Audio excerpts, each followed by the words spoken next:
ಅರಮನೆ ನಗರಿ ಮೈಸೂರಿನ ರಸ್ತೆ ವೃತ್ತಗಳು ಎಲ್ಲ ಕಡೆಗಳಲ್ಲೂ ಕೂಡ ಇವತ್ತು ಫ್ಲೆಕ್ಸ್ ಬ್ಯಾನರ್ಗಳದೇ ಹಾವಳಿ. JDS ಹಾಗೂ ಬಿಜೆಪಿ ಪಾದಯಾತ್ರೆಯ ಸಮಾರಂಭಕ್ಕೆ ಮಹಾರಾಜ ಕಾಲೇಜು ಮೈದಾನ ಮದುವಣಗೆತ್ತಿಯಂತೆ ಸಿಂಗಾರಗೊಳ್ತಿದೆ. ಇದರ ನಡುವೆ ರಸ್ತೆಗಳು ವೃತ್ತಗಳೆಲ್ಲವೂ ಕೂಡ ಬಂಟಿಂಗ್ಸ್ ಮಯವಾಗಿದೆ.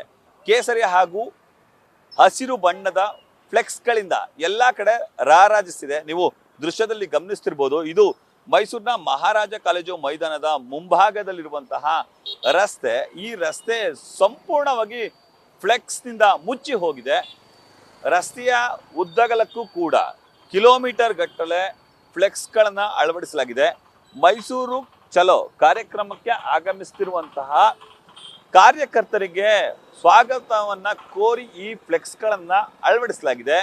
ಪ್ರಮುಖವಾಗಿ ಎಲ್ಲ ಫ್ಲೆಕ್ಸ್ಗಳಲ್ಲೂ ಕೂಡ HD ಕುಮಾರಸ್ವಾಮಿ, BY ವಿಜಯೇಂದ್ರ, ನಿಖಿಲ್ ಕುಮಾರಸ್ವಾಮಿ ಹಾಗೂ BS ಯಡಿಯೂರಪ್ಪ ಅವರು ರಾರಾಜಿಸ್ತಿದ್ದಾರೆ. ನೀವು ದೃಶ್ಯದಲ್ಲಿ ಗಮನಿಸ್ತಿರ್ಬೋದು, ಪ್ರತಿ ತಾಲ್ಲೂಕು ಪ್ರತಿ ವಿಧಾನಸಭಾ ಕ್ಷೇತ್ರದಲ್ಲೂ ಕೂಡ ಆಯಾ ಶಾಸಕರು ಆಗಮಿಸ್ತಾರೆ. ಹಾಗಾಗಿ ಆಗಮಿಸುವಂತಹ ಶಾಸಕರುಗಳಿಗೆ ಅವರ ಬೆಂಬಲಿಗರು ಶುಭವನ್ನ ಕೋರುವಂತಹ ಫ್ಲೆಕ್ಸ್ಗಳು ಚಾಮರಾಜ ಜೋಡಿ ರಸ್ತೆ, ರಾಮಸ್ವಾಮಿ ವೃತ್ತ ಸೇರಿದಂತೆ ಪ್ರಮುಖ ರಸ್ತೆ ಹಾಗೂ ವೃತ್ತಗಳಲ್ಲಿ ಫ್ಲೆಕ್ಸ್ಗಳ ಭರಾಟೆ ಜೋರಾಗಿದೆ.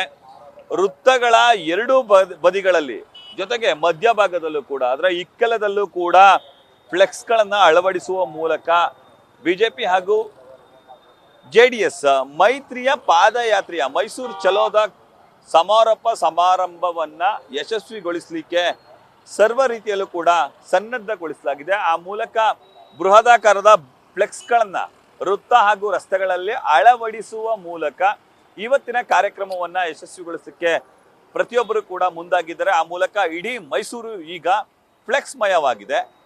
ಈ ರೀತಿಯ ಫ್ಲೆಕ್ಸ್ಗಳು ಬಿದ್ದಿದ್ದು ಇದೇ ಮೊದಲು ಅಂತ ಹೇಳಿದ್ರು ಕೂಡ ತಪ್ಪಾಗ್ಲಿಕ್ಕಿಲ್ಲ. ಕಾರಣ ನಿನ್ನೆ ಕಾಂಗ್ರೆಸ್ ಸಮಾವೇಶದಲ್ಲೂ ಕೂಡ ಇದೇ ಪ್ರಮಾಣದಲ್ಲಿ ಫ್ಲೆಕ್ಸ್ಗಳನ್ನ ಅಳವಡಿಸಲಾಗಿತ್ತು. ಒಂದೇ ದಿನಕ್ಕೆ ಆ ಫ್ಲೆಕ್ಸ್ಗಳೆಲ್ಲವನ್ನು ಕೂಡ ತೆರವು ಮಾಡಿ ಈಗ ಬಿಜೆಪಿ ಹಾಗೂ JDS ಫ್ಲೆಕ್ಸ್ಗಳನ್ನ ಅಳವಡಿಸಲಾಗಿದೆ. ಕ್ಯಾಮ್ರಾಮನ್ ವಿನಯ್ ಜೊತೆ Ravi Pandavapura, news first Mysuru. News first ನಿರ್ಭೀತಿಯಿಂದ ನಿಮ್ಮ ಪರವಾಗಿ.